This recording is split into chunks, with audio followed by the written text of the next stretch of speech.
जय माता रानी की स्वागत है दोस्तों आपका महायोग टीवी चैनल में। अगर आप अपनी जिंदगी में सफल होना चाहते हैं और एक समझदार व्यक्ति बनना चाहते हैं तो इस चैनल को प्लीज सब्सक्राइब करें, जिससे आपको भगवान से जुड़ी हुई सभी बातों का ज्ञान कराया जाएगा। तो इस वीडियो में हम बात करेंगे हमारी प्यारी दोस्तों 5 दिनों तक चलने वाले दीपावली के महापर्व में धनतेरस का त्योहार सबसे पहले दिन मनाया जाता है और हिंदू पौराणिक मान्यता के अनुसार धनतेरस की तिथि पर भगवान धन्वंतरी का जन्म हुआ था। भगवान धन्वंतरी को आयुर्वेद और अच्छी सेहत के देवता के रूप में पूजा जाता है। दिवाली पर धनतेरस के दिन भगवान धन्वंतरी की पूजा करने से जीवन में सुख, समृद्धि, ऐश्वर्य और अच्छी सेहत का आशीर्वाद प्राप्त होता है। साथ ही स्तन खरीदारी करना भी बहुत शुभ माना जाता है। धनतेरस के दिन हर तरह के शुभ कार्य प्रारंभ की जा सकते हैं। इस दिन विशेष रूप से सोना और चांदी के आभूषण, नए बर्तन आदि खरीदी जाती हैं धनतेरस के दिन। इस प्रकार की विशेष चीज खरीदने पर मां लक्ष्मी जी का आशीर्वाद मिलता है। ऐसी मान्यता है कि धनतेरस के दिन हम जिस भी वस्तु की खरीदारी करके लाते हैं उसमें 13 गुना की वृद्धि होती है। इसलिए आपको ध्यान रखना है कि कोई भी ऐसी गलती ना करें, ऐसी वस्तु खरीद करना लाइन जिससे कि अशुद्धि आ जाए। तो धनतेरस के दिन यह चीज कौन सी है, खासकर मैं आज की वीडियो में आपको इन 13 विशेष चीजों में से आपको कुछ ना कुछ वस्तुएं खरीदनी चाहिए। अगर आप यह सभी 13 वेस्ट इनमें से जो भी आपके समर्थ व वस्तु आप घर पर खरीद कर ला सकते हैं। धनतेरस के दिन मां लक्ष्मी जी, कुबेर देवता और धनवंतरी भगवान की पूजा करने से घर हमेशा धन, सुख, सुविधा और वैभव से भरा रहता है। धनतेरस के दिन जो लोग सोने चांदी से बने हुए आभूषण या सोना चांदी ना खरीद पाए, उन्हें भी इस दिन कुछ चीज अवश्य ही खरीदनी चाहिए। सबसे पहले वस्तु है धनतेरस के दिन नई झाड़ू खरीदना बहुत शुभ माना जाता है। झाड़ू को मां लक्ष्मी जी का प्रतीक माना जाता है और ऐसा माना जाता है कि नई झाड़ू से धनतेरस के दिन पहले पूजा करके फिर उसका प्रयोग करने से घर के सारे नकारात्मक ऊर्जा दूर हो जाती है और घर में सुख समृद्धि का वास हो जाता है। अगर हो सके, समर्थ हो तो धनतेरस के दिन एक झाड़ू का गुप्त दान करना चाहिए। इसे आप मंदिर में किसी चौराहे पर या ऐसी जगह पर जहां से कोई भी जरूरतमंद व्यक्ति इस झाड़ू को उठाकर ले जाए, वहां पर आपको रख देना चाहिए। दूसरी वस्तु है साबुत धनिया। धनतेरस के दिन आप कुछ लेकर आए या ना आए तो हर कोई ला सकता है। दिवाली के दिन उस पूजा करने के बाद अपने ही घर में क्यारी में गमले में डालना चाहिए और ऐसा करने से कहा जाता है कि घर में आपका जो भी धन है, जो भी आए हैं, उसमें बरकत होने लगती है। अगर आए दिन अनावश्यक रूप से खर्च होते हो तो उसमें भी रोक लग जाती है। इस दिन नमक भी खरीद कर लानी चाहिए। तो आप जो भी नमक आपको मिल पाता हो वह नमक आप इस दिन घर पर लेकर आए। धनतेरस से लेकर दीपावली के अगले दिन गोवर्धन और भाई दूज तक आप इसी नमक का प्रयोग करें और इन 5 दिनों तक लगातार आपको नमक का पूछा भी घर में लगाना चाहिए। ऐसा करने से तो दरिद्रता दूर हो जाती है और घर से नकारात्मक ऊर्जा भी दूर हो जाती है। चौथी वस्तु जो आपके घर पर लानी चाहिए वह है गोमती चक्र। कहते हैं कि जिस घर में गोमती चक्र होता है वहां सुख, सौभाग्य और समृद्धि की वृद्धि होती है। दोस्तों, आपसे एक अनुरोध करना चाहूंगा कि आप अपनी राशि हमारे कमेंट बॉक्स में जरूर छोड़, जिससे मैं आपको कुछ ऐसा उपाय बता सकूं जिससे आपकी जिंदगी बदल जाए। क्योंकि हमने पहले भी कई लोगों को ऐसे उपाय बताए हैं जिनसे आज उनकी जिंदगी बदल गई है। इसलिए आप अपनी राशि कमेंट बॉक्स में जरूर लिखें।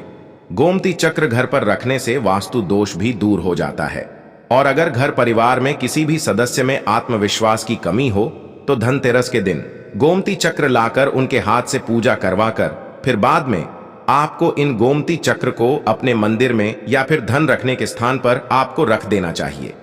ऐसा करने से जो भी संबंधित परेशानी है वह दूर हो जाती है। आपको यह सारी वस्तु मार्केट में पूजा वाली दुकान में बहुत आसानी से मिल जाएगी। 5वीं वस्तु है कोरिया। कोरिया आपको सफेद, पूरी पीलियां छिपकली मिल जाएगी, लेकिन आपको जो कोरियन आनी है वह दिया तो सफेद लेकर आए या फिर पीले रंग की कोरियां लेकर आए। कहते हैं जिस घर में कोरिया होती है वहां पर मां लक्ष्मी जी हमेशा वास करती है। कोरिया मां लक्ष्मी जी को आकर्षित करती है। इसलिए आज के दिन आप 5, 7, 11 या 13 कोरियां लाकर आप चाहे तो धनतेरस की शाम को या फिर दीपावली की रात को उनकी पूजा करके होली अक्षय कुमार को एक लाल कपड़े में बांधकर आपको अपने घर में जहां पर भी आप धन रखते हैं वहां रख देना चाहिए। हर साल आप इन्हीं पुरानी कौड़ियों की पूजा कर सकते हैं। हर साल आपको कोरिया खरीदने की आवश्यकता नहीं है दोस्तों।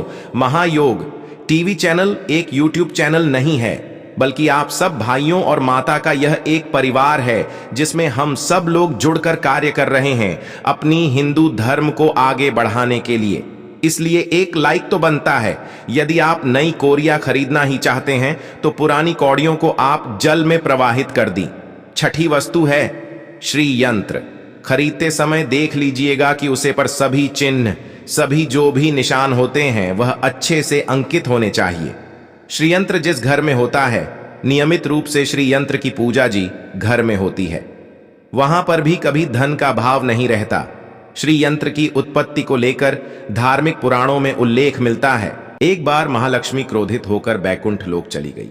माता के रोस्ट हो जाने से धरती पर बहुत सारी समस्याएं प्रकट हो गई। ब्राह्मण और महाजन बिना लक्ष्मी जी के निधन हो गए। तब ब्राह्मणों में श्रेष्ठ वशिष्ठ मुनि ने निश्चय किया कि मैं लक्ष्मी जी को प्रसन्न कर पृथ्वी पर वापस ले आऊंगा। जब उन्हें वशिष्ठ बैकुंठ में जाकर मां लक्ष्मी जी से मिले तो उन्हें पता चला कि मां लक्ष्मी जी तो पता चला जाने के लिए तैयार नहीं है और वह किसी भी स्थिति में पृथ्वी पर आने को तैयार नहीं है।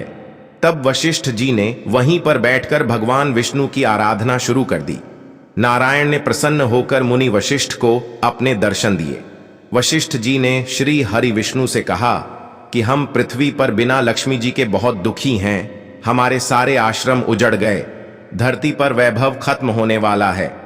यह सुनकर भगवान विष्णु वशिष्ठ मुनि को साथ लेकर मां लक्ष्मी जी के पास थे और उन्हें मनाने की कोशिश की, लेकिन फिर भी मां लक्ष्मी जी नहीं मानी। तब उन्होंने कहा कि मैं किसी भी स्थिति में पृथ्वी पर वापस जाने को तैयार ही नहीं हूं। जब चारों दिशाओं में मां लक्ष्मी जी के पृथ्वी पर वापस न आने की बात फैल गई, तब देवताओं के गुरु बृहस्पति जी ने एक युक्ति सुझाई। उन्होंने कहा कि अब श्री लक्ष्मी यंत्र साधना ही एकमात्र उपाय बचा है जिस मां लक्ष्मी जी को धरती पर आना ही पड़ेगा। गुरु बृहस्पति जी के निर्देशों से श्री हरि ने धातु पर श्री यंत्र का निर्माण किया और उसे मंत्र सिद्ध प्राण प्रतिष्ठा युक्त करते हुए दीपावली के 2 दिन पूर्व धन त्रयोदशी को श्री यंत्र पर स्थापित करके विधि विधान से उसका पूजन किया। पूजन समाप्त होते होते माता लक्ष्मी जी को वहां आना ही पड़ा और वह बोली कि मैं किसी भी स्थिति में यहां आने के लिए तैयार नहीं थी। यह मेरा प्राण था, परंतु बृहस्पति जी की युक्ति से मुझे आना ही पड़ा। श्री यंत्र मेरा आधार है और इसी में मेरी आत्मा भी बसती है। यही कारण है कि धनतेरस के दिन श्री यंत्र खरीदना चाहिए और अपने घर में स्थापित करना चाहिए। 7वें वस्तु है 7 मुखी रुद्राक्ष की माला या फिर 7 मुखी रुद्राक्ष। अगर आप धनतेरस के दिन 7 मुखी रुद्राक्ष को घर पर लाते हैं और फिर उसकी विधि विधान से पूजा करते हैं या भगवान शिव की पूजा में आप इस रुद्राक्ष को प्रयोग करते हैं, किसी भी मंत्र का जाप करते हैं, तो उससे भी आपके घर में कभी परेशानी नहीं आती, किसी प्रकार का कोई अकाल कभी नहीं रहता, क्योंकि दीपावली दोनों का त्योहार होता है और इस दिन अपने घर में अपनी समर्थ के अनुसार दीपक जलाए जाते हैं। धनतेरस के दिन भी दीप जलाने चाहिए। अगर आप चाहते हैं आपके घर में साक्षात महालक्ष्मी जी का वास सदा बना रहे पूरे वर्ष पर, आपके घर में धन की कोई कमी ना रहे, आपको कभी कर्ज लेने की नौबत ना आए, तो ऐसे में धनतेरस की शाम को आप 13 दीपक घर के अंदर और 13 दीपक घर के बाहर जलाएं। ऐसा करने से भी मां लक्ष्मी जी का आशीर्वाद प्राप्त होता है। और धनतेरस के दिन 8वीं जो वस्तु है वह आपको मिट्टी के दीपक जरूर खरीद कर लाने चाहिए। मिट्टी के दीपक आप अपनी समझ के अनुसार खरीद कर सकते हैं।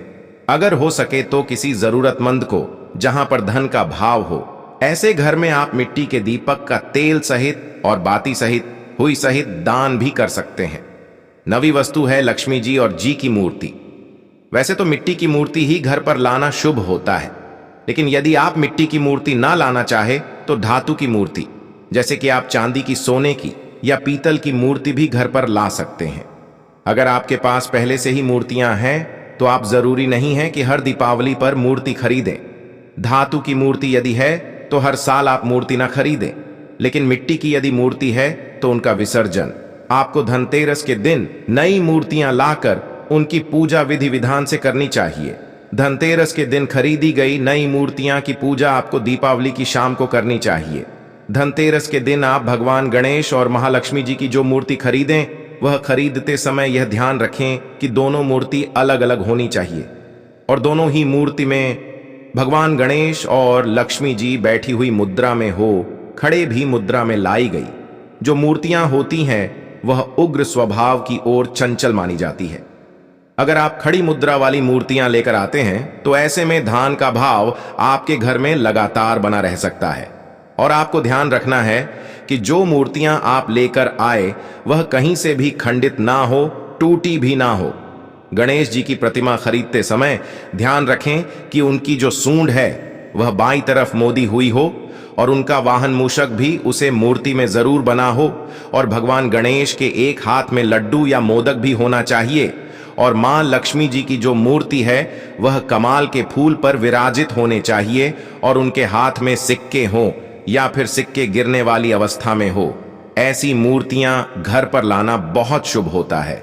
बहुत से लोग आज के दिन उल्लू पर विराजमान मूर्ति या फिर तस्वीर घर पर लेकर आते हैं, लेकिन आपको हाथी या फिर कमल के फूल पर विराजमान लक्ष्मी जी की मूर्तियां तस्वीर ही घर पर लानी चाहिए। कभी भी प्लास्टिक ऑफ पेरिस, जिसे पॉप कहते हैं, प्लास्टिक की मूर्तियां इस दिन नहीं खरीदनी चाहिए और ना ही पूजा में उनका प्रयोग करना चाहिए। आप केवल मिट्टी की या फिर धातु की मूर्ति नहीं लेकर आए, अष्ट धातु की मूर्ति भी आप ला सकते हैं। धनतेरस के दिन आपको जो 10वीं वस्तु खरीदनी चाहिए वह है कुबेर यंत्र। कुबेर यंत्र जिस घर में होता है वहां पर धन के देवता कुबेर का वास होता है। साथ ही मां लक्ष्मी जी भी वहां करती हैं। आपको उत्तर दिशा में ही धन कुबेर यंत्र की स्थापना करनी चाहिए। इस दिशा का सही निर्माण परिवार में समृद्धि और खुशियों को लेकर आता है। साथ ही अगर आपके घर में किसी तरह का कोई वास्तु दोष है तो वह दोष भी दूर हो जाएगा और व्यापार में, आपका कारोबार में खूब बरकत भी होगी। कई बार लोग खूब मेहनत करने के बाद भी उतना धन नहीं कमा पाए जितनी आप मेहनत करते हैं और मेहनत करने के बाद भी आपके धन की तिजोरी खाली ही रहती है, तो उसे पूरा साल भर रखने के लिए आपको धनतेरस के दिन और दिवाली के दिन कुबेर यंत्र की विधि विधान से पूजा भी करनी चाहिए। कुबेर देवता के मंत्र ओम यश रजाय विद्महे वैष्णव राय धीमहि तन्नो कुबेरे प्रचोदयात का काम से कम 1 माला या 51 बार जाप करना चाहिए। 11वीं वस्तु है सोने चांदी के आभूषण या फिर सिक्का। अपनी समर्थ के अनुसार आपको आज के दिन सोने चांदी के आभूषण या फिर कोई भी चांदी का सिक्का खरीदना चाहिए और उसकी भी पूजा आपको करनी चाहिए। यदि आपकी समर्थ हो तो आप सोने चांदी के आभूषण रेसिपी के बजाय मिट्टी के बर्तन या 1 चम्मच भी आज के दिन यदि खरीद कर घर लाते हैं तो उससे भी आपके घर में पूरे साल खूब बरकत होती है। सब जानते हैं कि धनतेरस के दिन नए बर्तनों की खरीदारी की जाती है, लेकिन नए बर्तनों में भी आपको यह ध्यान रखना है कि आज के दिन यदि आप पीतल के बर्तन खरीद कर लाते हैं तो वह ज्यादा शुभ होते हैं। आप पुराने टूटे हुए बर्तनों को बदलकर भी नए बर्तन घर पर खरीद कर ला सकते हैं। जिसकी यदि समर्थ बर्तन खरीदने की ना हो तो उन्हें आज के दिन केवल पूजा से संबंधित जो भी सामग्री है वह खरीद कर घर आनी चाहिए। ऐसा करने से भी आपको धन कुबेर भगवान और मां लक्ष्मी जी का आशीर्वाद प्राप्त होता है। जिसकी अगर समर्थ हो तो वह अपनी समर्थ के अनुसार इस दिन कुछ भी चाहे वह खरीद सकता है। लेकिन बर्तनों में आपको लोहे के बर्तन इस्तेमाल से भी नहीं खरीदने चाहिए। लोहे के बर्तन खरीदने से एक तो शनि दोष लगता है, शनि ग्रह से संबंधित परेशानियां आपके जीवन में, आपकी कुंडली में, घर परिवार में आ सकती हैं और राहु केतु ग्रह भी बलवान हो जाते हैं। तेरा भी बस तू है पूजा का सामान और धार्मिक पुस्तक। अगर आप अब तक बताई गई सभी 12 वस्तुएं खरीदने में समर्थ है तो आप यह चीज है खरीद सकती हैं, तो वह अपनी समर्थ के अनुसार इस दिन कुछ भी चाहे वह खरीद सकता है। अगर आपको भगवान से जुड़े बातें और जानना है तो इस चैनल को सब्सक्राइब करें, फिर आप इस चैनल पर भी जाकर देख सकते हैं। लेकिन बहुत सी वीडियो हमने बनाई इस्तेमाल से भी और जिन पर आपको बहुत अच्छी ज्ञान की बातें पता लग जाएंगी। तो एक बार हमारे चैनल पर भी आप परेशानियां और आपको अगर हमसे कुछ पूछना है परिवार में तो आप हमें कमेंट करके पूछ सकते हैं। ग्रह भी बलवान मिलते हैं किसी नई वीडियो में।